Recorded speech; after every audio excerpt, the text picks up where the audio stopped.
Magkaigsunan, matag karunugon niya, makadawat kami o inyong mga pangutana. Happy Whispers meeting imo nakalibot. Atong tulumanon oras sa atong Padaran ko silang isyu na walay kalabutan sa Diyos. Magdesidir na ganita nga mo serbisyo sa atong Ginoo. Ang yawa, pangita o pamagi, mo-offer na mura-mura po o iya sa Diyos. Ang inahan kaya ariglaran ang napulog na mga anak. pinako kalimutan ingon sa Ginoo. Nga ang tanang mga kalisod iyang isukli.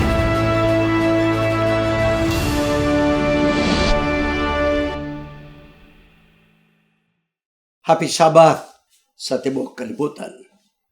Ang atong S&S Media Ministry, Cagayan City, makigkaubang kaninyo ning pipila ka mga gutlo alang sa atong divine service. Sa pagsugod, magampo kita. Gamhanan nga Diyos, ikaw mo'y tinubdan sa kaalam. Salamat sa balang Espiritu, nga niya ka namo aron among masabtan ang sinulat ni Manalag na Daniel. Unsa ang among kaugmaon ug unsa ang mga leksyon nga among makuha. Ablihan imo ang among panguna-una nga magseryoso kami pagtuon sa sinulat ni Manalag na Daniel. Salamat na ikaw nagatubag sa among pag-ampo sa ngalan ni Jesus Manluluwas. Amen. Mga kaigsunan, wa magitay mahimo kung unsa ang inyong gana bitaw sa pagpaminaw. Kay sa atong tulo ka programs diri sa atong YouTube channel, ang pinakadaghag gatan-aw mao ang atong leksyon. Apan magahangyo ako kaninyo mga kaigsunan, kining sinulat ni Daniel, pwede ba nga inyong mahatagan kini og dakong pagtagad? Hilabihan ka importante. Nga dili sa tanang panahon nga kining sinulat ni Daniel ato yung matun-an gikan sa chapter 1 paingon sa katapusan nga kapitulo. Apan ining panahona akong gihatagag pagtagad nga atong gi-focus ang atong pagtuon. Gikan sa pagsugod sa sinulat Daniel hangtod sa katapusan. O sa ako nang ingong kaninyo, ang akong gibasihan mong libro sa akong professor sa Old Testament sa seminary. Manginaot ko mga kaigsunan nga inyo ning hatagag pagtagad. Naana mo yung mga divine service diya sa inyong iglesia. Apan maghangyo ko ninyo, iniguli ninyo sa inyong balay. Pwede ba nga inyo ning matanaw? Kay akong gisensilyo ang very scholarly nga libro mga kaigsunan. So I hope na adunay mga positive na inyong tubag alang ni ini mga kaigsunan. Ang atong series igsoon mao ang Daniel Wisdom to the Wise na sinulat ni Dr. Sravko Stefanovich nga mao ni ang akong professor sa Old Testament sa atong seminary. Ang atong topic karon, the opening chapter of the book of Daniel. Ang pasiuna sa kapitulo sa sinulat sa libro ni Daniel. Ang atong teksto atong makita sa Jeremiah 7:4. Tingali mo ingon mo, Daniel may atong gitunan nganong adto man ta sa Jeremiah. Ako ra ning explain taud-taud. Ayaw pagsalig kamo nining mga limbong nga mga pulong.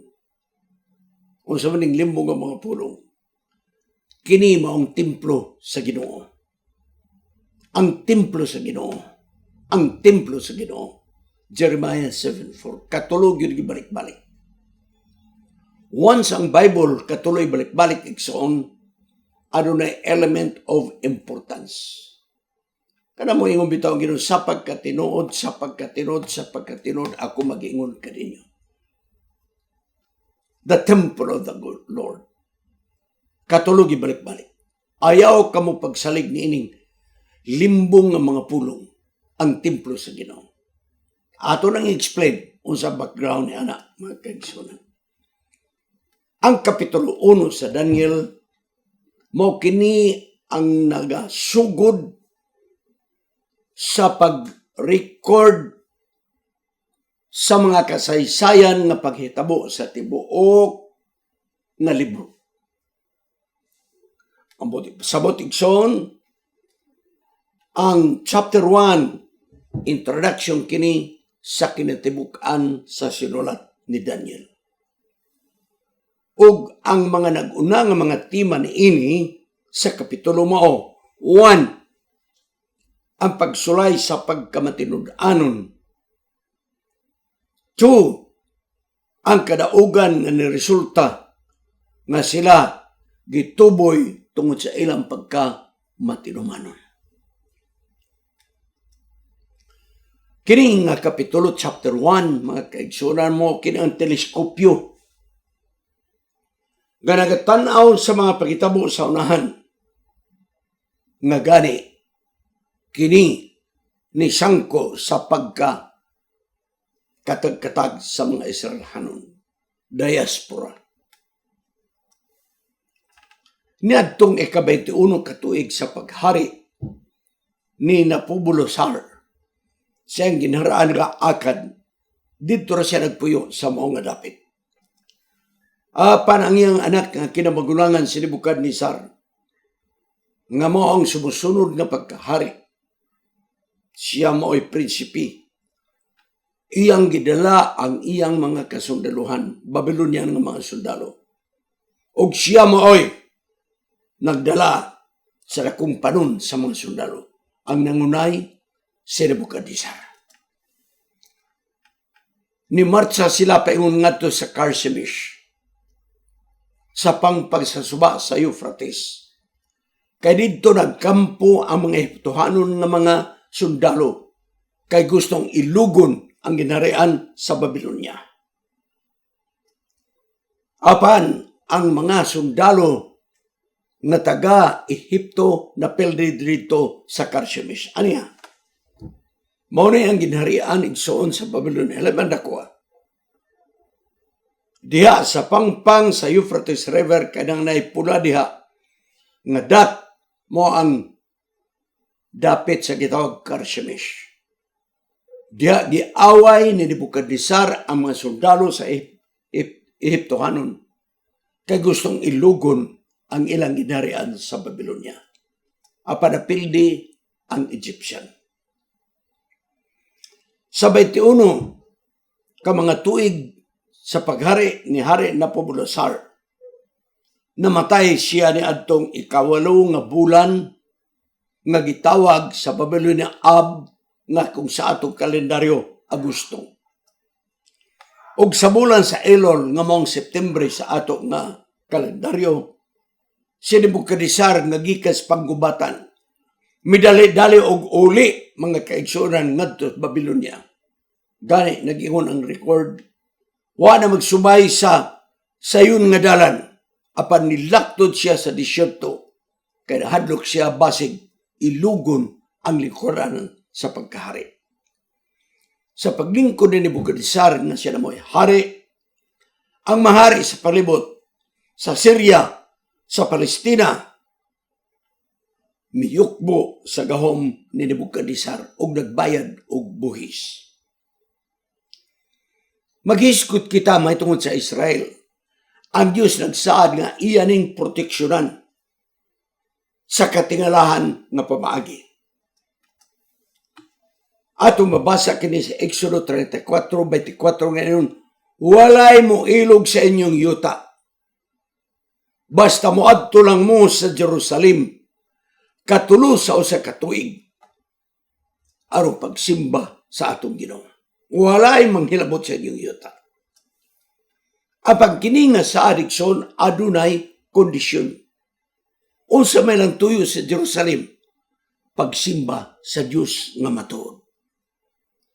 Apil ang pagbantay sa adlaw papawlay, sumala sa Jeremiah 17:20-27. Walay manghilabot sa yuta sa Israel. Basta katulo lang sa usa ka tuig. musaka mo sa Jerusalem, magsimba sa matuod nga Dios o magkupot sa pagbantay sa matuod nga adlang igpapahulay. Ang Proverbio 17 nagdugang sa saad, kung ang dalan sa tao nakapahimot sa atong Ginoo, iyang himuon nga ang inyong mga kaaway magapuyo nga malinawon diha kaninyo. Buti pasabot nga kung magkapalipay sa Dios ang gibuhat sa iyang mga katawhan, ang kaaway igsoon dili makigubat sa mga katawhan sa Dios. Apan nganong nahitabo man ngang Israel kaduha gibihag. One, nabihag sila sa ginharian sa Assyria. Two, nabihag sila sa ginharian sa Babylonia. Nganuman, timan ikininyo igsoon. Kanang akong gisulat diha nga pula, mao ni ang hinungdan ngano nga sila nangabihag. Idolatry. Oppression to their fellow men. Ang hinungdan sila pagkabihag mo, nahimo na ang mga Israel magsisimba sa mga Diyos-Diyos. Ikaduha, ang mga sapian o mga gamhanan, gipangdaog-daog ang ilang kaubanan ng mga Israelhanon, ng mga ordinaryo ng mga katawan. Ato ra ng ipalapadugdugan. Ang Diyos nagpadala sa iyang mga mensahero ngadto sa Israel, apan giyaga-yagaan ang mga mensahero. Ang Diyos mo ay nagpadala, wala kinigipanumbaling, gibiyay-biyay mga kaigsunan. Ug makita nato sa 2 Kronikas 36:15-16 nga ilang giyaga-yagaan ang mga propeta. Hangtod paminaw kamugson, hangtod nga ang kasuko sa Ginoo. Miulbo batok sa mga katawan, unya wala nay remedyo. There is no remedy. Murbag pasyente gidala na mo sa ospital, wala nay remedyo. Wala mahimo ang doktor, himalat yun na. Ang Diyos nagpadisigaan sa Israel. Ngayaw kamo pagsalig sa presensya sa templo. Kaya presensya sa templo, maawan ang presensya sa Diyos. Ayaw mo pagsalig niya na. Nga bantog na lang kaya na ang templo sa Diyos. Proteksyon ang kamo bisag mga yabag mo? No. Ang proteksyon sa Diyos nagdepende sa kinaiya o batasan o pag-alagad sa mga Israelhanon. Dili tungod kaya na templo na presensya sa Diyos. Blanket na ang proteksyon sa atong Ginoo. No, mga kaigsunan. Mga sa Jeremiah 7:4, igsoon, balik ta sa maong text nato. Mao ni ang pasidan sa atong Ginoo. Ayaw kamo pagsalig nining malimbungon nga mga pulong. Kini ang templo sa Ginoo. Templo sa Ginoo. Templo sa Ginoo. Buti pasabot, grabe ang proteksyon sa Diyos kanamo. Kaya templo sa Ginoo, presensya kini niya nga niya uban kanamo. Why makapaghilabot kanamo? Ayaw ka mo pagsalig nga na. Limbong ka na sa inyong kaugalingon. Ang Israelhanon, mga kaigsoon, grabe nila nga paghatag o pagtagad sa saad sa Diyos. Kaya nasulat man ang Salmo 46, versikulo 5. Ang Diyos ana nakig-uban sa Jerusalem, o dili kini malaglag. Kaya Diyos magatabang sa Jerusalem nga walay magabungkag niini. Ila kining gigunitan. Abi nila walay kondisyon. Ang sadig soon dili kini checking nga blanco kaya magbuot kung pila kantidad imong gibutan. Apan ang Israel igsoon nakapupos o nakahurot sa pailob o kadagaya sa pagkamaluluyo sa Dios. Hangtod na niabot matod pa sa Ikadawang Kronikas, there was no other remedy. Wala na ilaing remedyo na ini. Sa kayabag sa Israel, hanon, nagsimbag mga Diyos, Nagdaog-daog ang mga dagkong taog, mga sapian. Nagdaog-daog ang mga saserdote ngadto sa mga membro, mga kaigsunan. Hangtod wan ay remedyo. Gawas nga sila bihagon. Mauni igsoon ang katarungan. Nganong nabihag ang mga Israelhano. Karon maato tawag general outline sa Daniel chapter 1. 1. Ang Daniel 1 ug 2 nagahisgot nga napildi ang Jerusalem. 2. Ang Daniel 1:3 sa 5 gibansay ang mga batan-on nga mga Israelhanon sa edukasyon sa Babylonia. 3. Ang mga batan-on nakigbisog misupak sa kabubuton sa hari. Daniel 1:6 paingon sa 16. 4. Ang kadaugan sa mga Israelhanon dito sa Babylonia.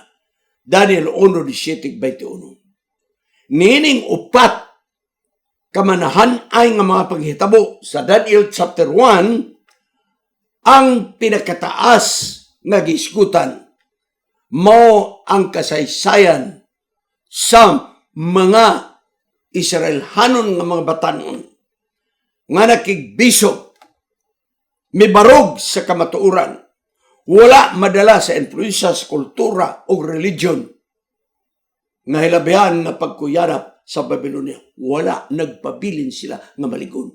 Mao ang longest outline, mga kaigsunan, ang pakigbisog sa mga batanon nga mga Israelhanon. Matutang sa kapildihan sa mga Israelhanon. Ang libro ni Daniel nagaabli sa pagpahibalo nga nailog ang Jerusalem sa mga army sa taga-Babylonia. Ug unya niini nga chapter nagpadayon ang pahinumdom nga ang Dios kumplito gihapon ang pagkontrol sa mga paghitabo nga magsubo sa kasaysayan sa Huda. Wala sila biyay. Ano ang record nga napildi ang Israelhanon? Sa ikatulong na tuig sa paghari ni Jehoiakim, hari sa Huda, si Nebukadnesar ang hari sa Babylonia, milusob sa Israel, sa Jerusalem, ug kini iyang nailog. Okay? Nailog igsoon. Mao ni ang record sa pagkapildi sa mga Israel. Apan akong gibutangan og pula kanang third year, ikatulo ka tuig. Mo'y pagsulong ni Nebukadnesar sa Jerusalem. Ang Daniel 1:2 nag-record.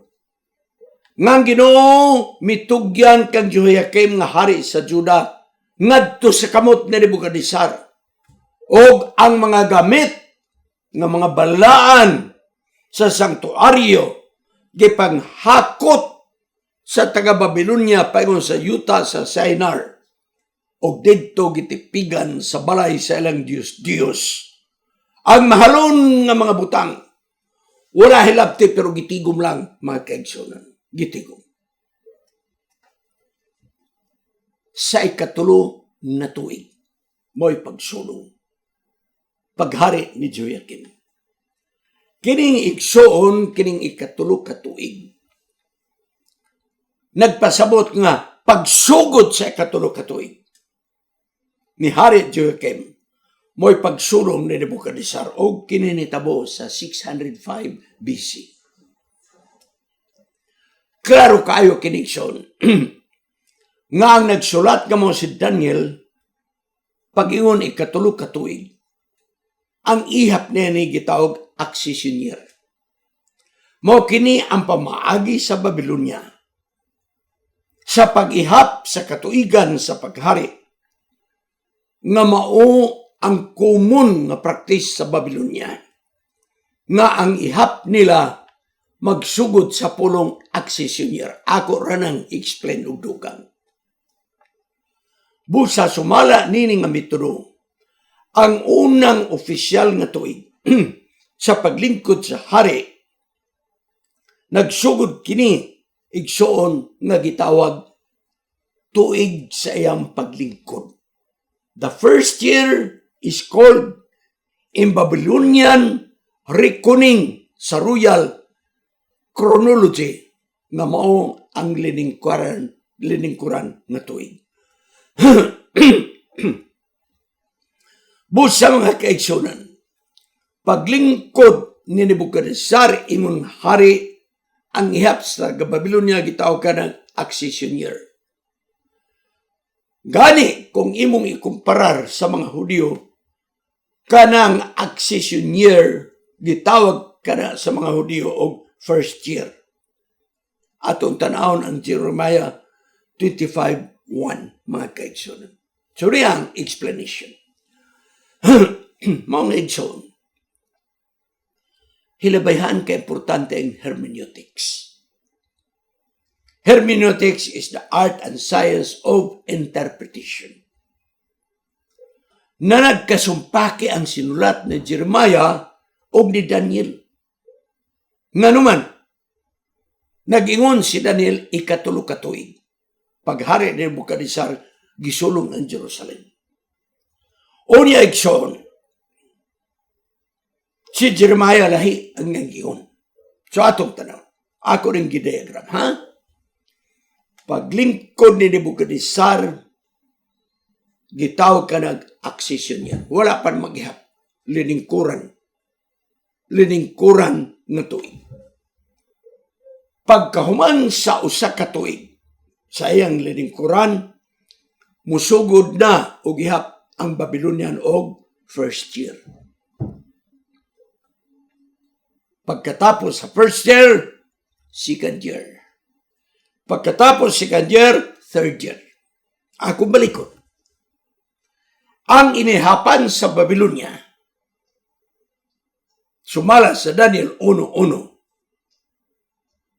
paglingkod sa hari, accession year ang tawagan na, liningkuran nga tuig.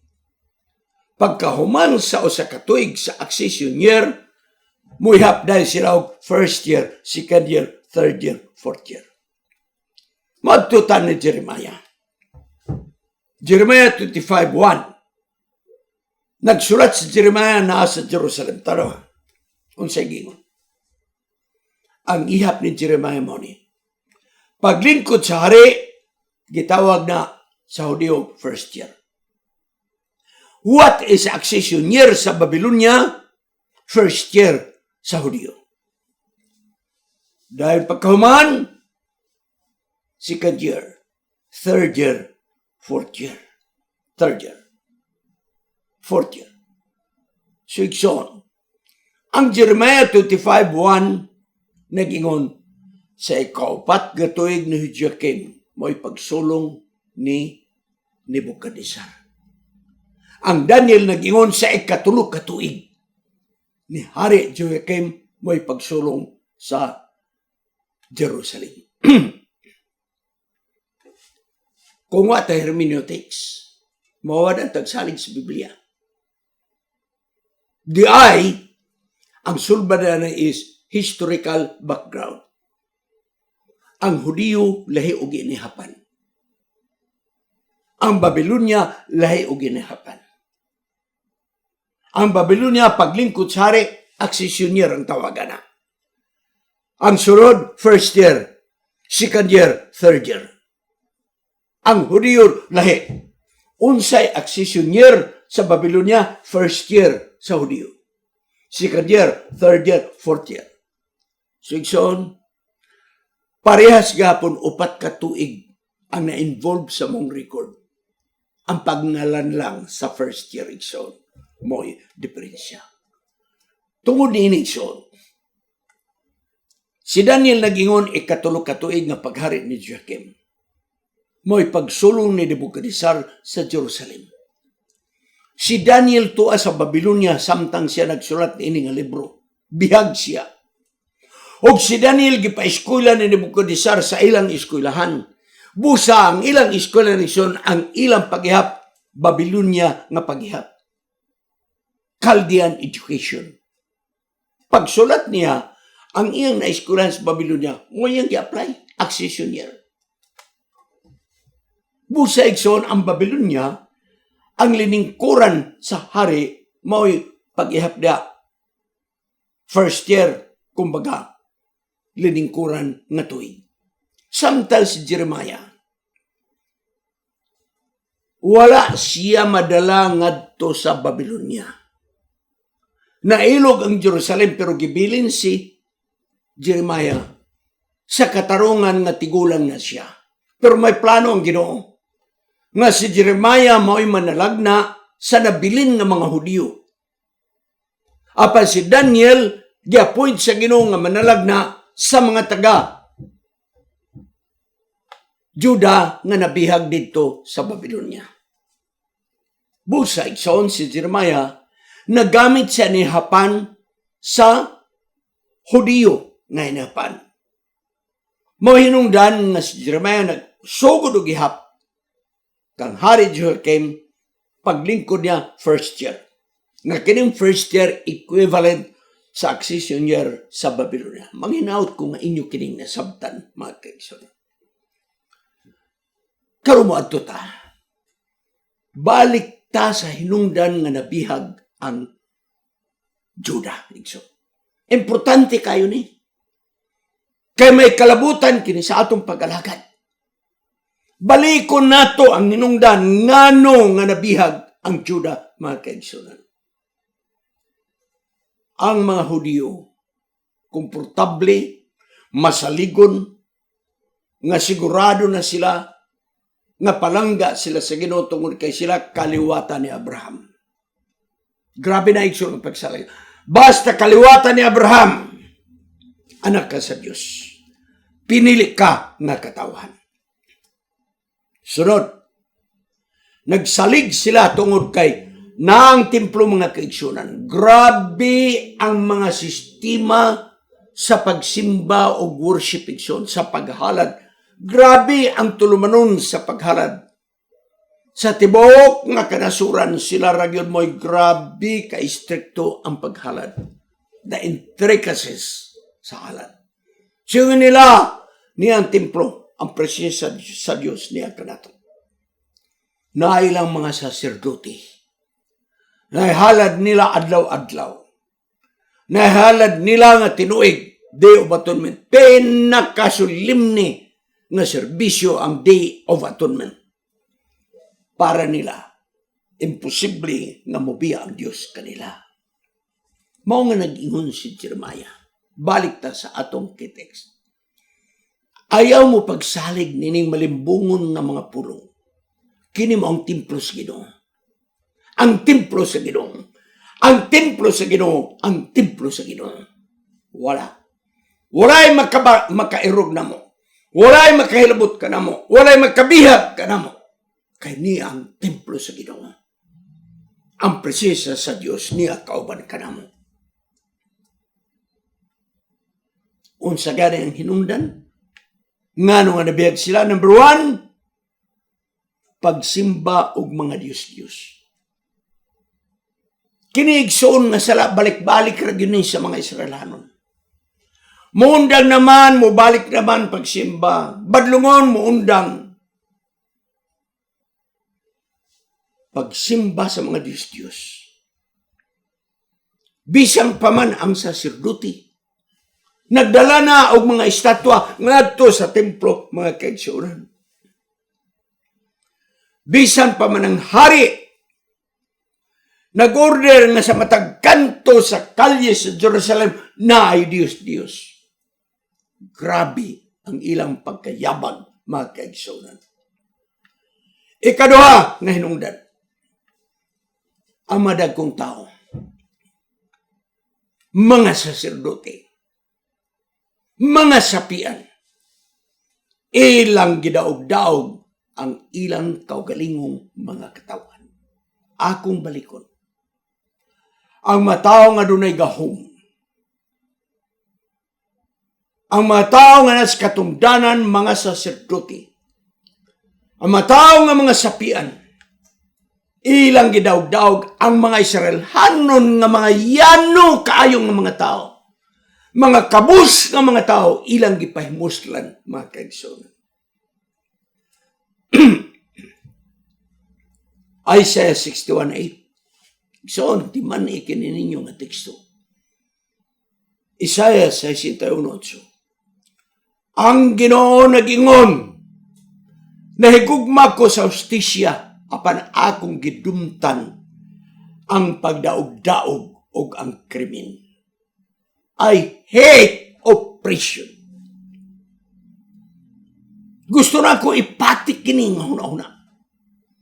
I love justice, but I hate oppression. Grabe na ang pagkasulti, mga kaigsonan. I hate oppression.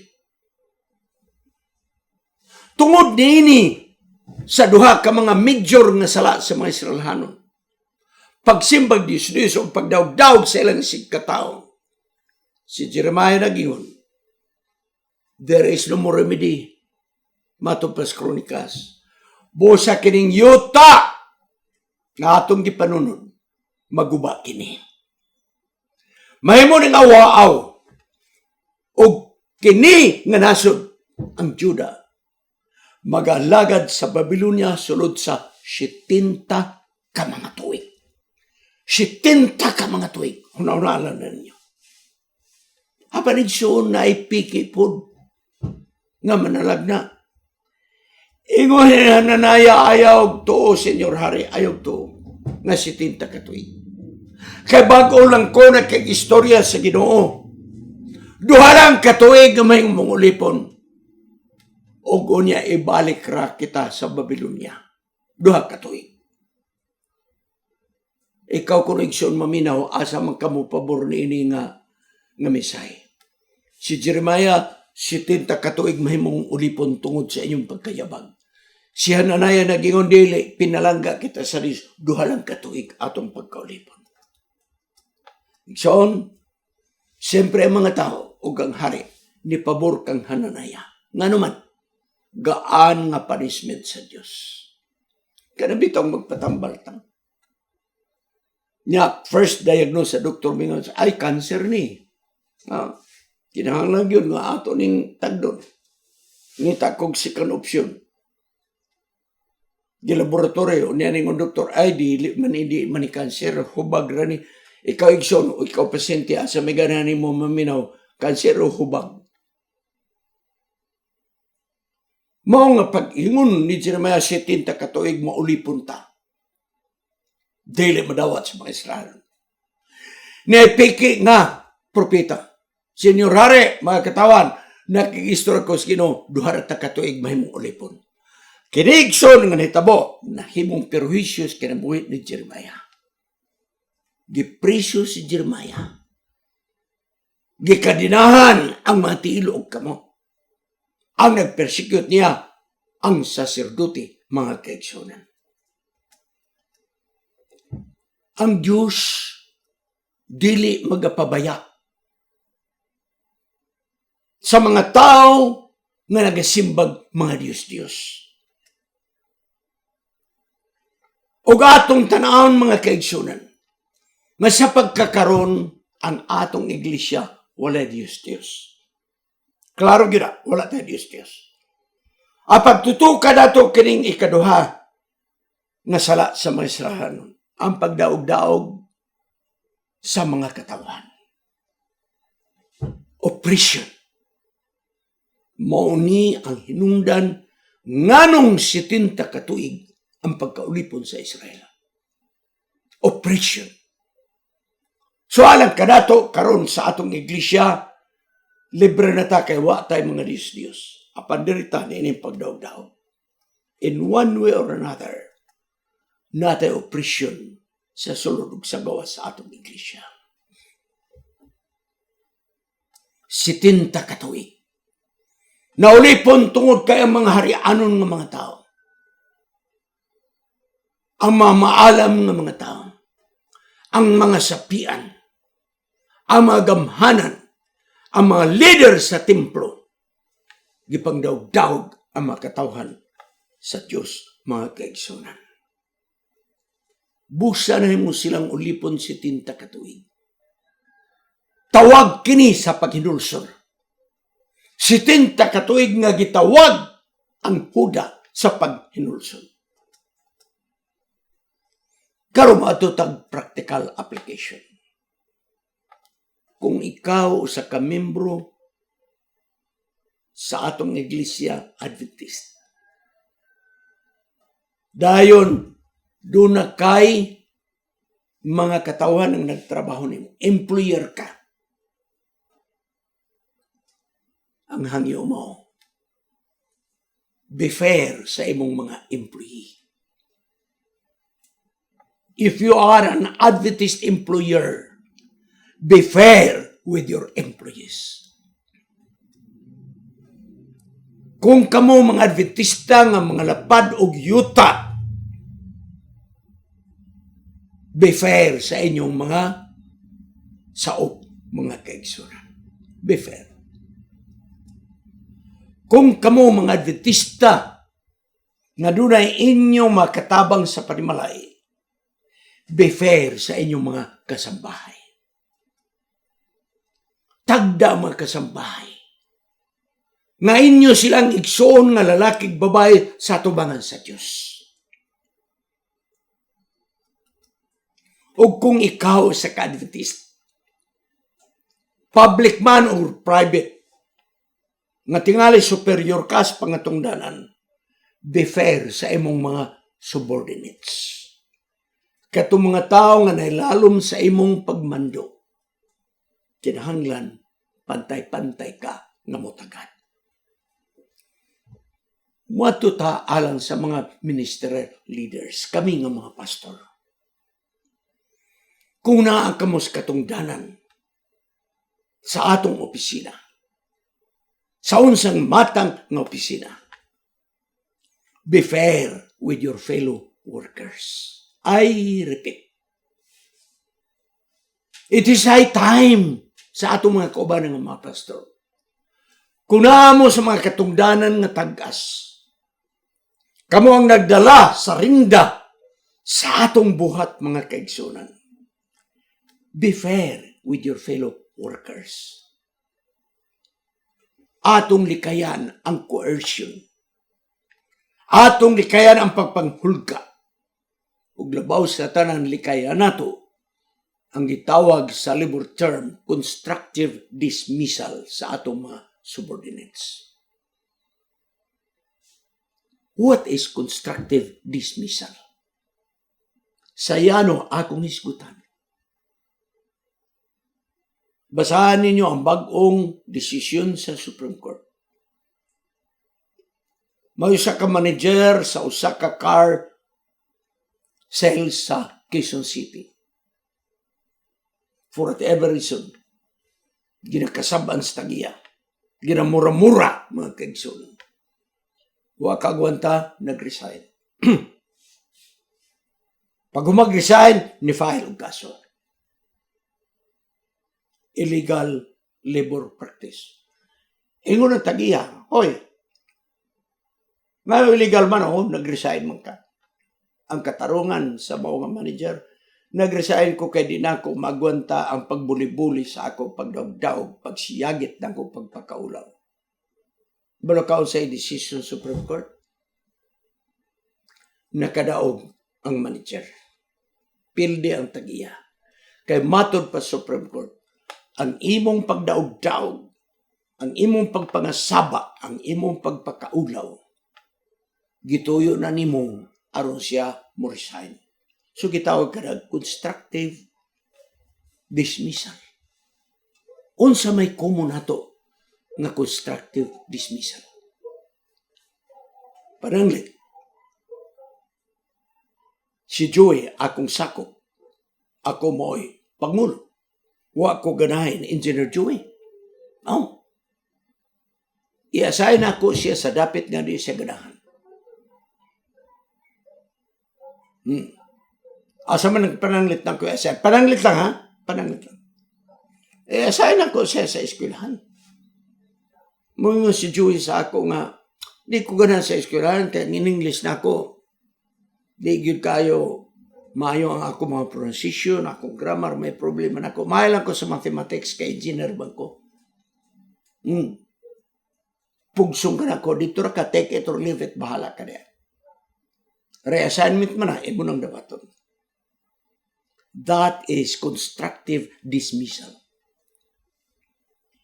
Nahibalo na ka sa tao nga ang iyang problema ang English.